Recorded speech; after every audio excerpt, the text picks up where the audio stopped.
have a last question before we run out of time, and that's what about Joe Scarborough? You're in the news business. You're a colleague of mine, but you also are a former congressman. You think a lot about politics, and I wonder if there's any part of you that thinks about getting back into politics directly someday. Well, it's interesting timing for that question because I was just telling Mika last night that because we heard the news that Phil Griffin was leaving MSNBC, and I told Mika, I said it's interesting. I went to work with Phil in 2003 and was expecting to stay in TV for 2 or 3 years before I got back involved in politics and ran for Senate or ran for governor or did something else. 17 years later, I am still here. Uh, and I think about it. I think about it an awful lot. And I think right now, David, I've got to figure out where my home is. It's not in the Republican Party.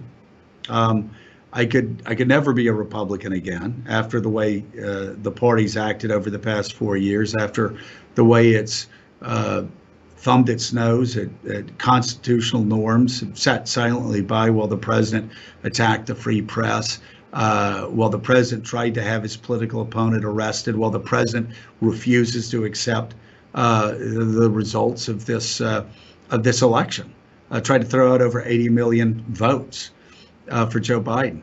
But I'm not exactly sure right now where my political home would be or who would have me. I don't know if there's a place in this Democratic Party for a conservative to moderate Democrat. And I don't know if an independent can get elected for dog catcher. So um, I'll just kind of sit back and wait. I have no problem saying that of all the jobs I've had, other than being a high school football coach, my favorite job was being a member of Congress. It was a hard job. I had to slog home every weekend. I spent more time in Atlanta Hartsfield Airport, I think, than I did in Washington and layovers. But I love people. People always would say, "Oh, you must have hated it."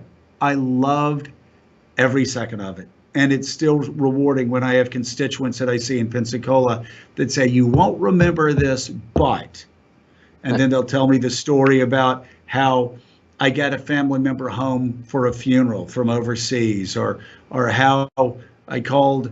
Somebody came up to me a couple of years ago and said, "You won't remember this, but you saved my parents' farm."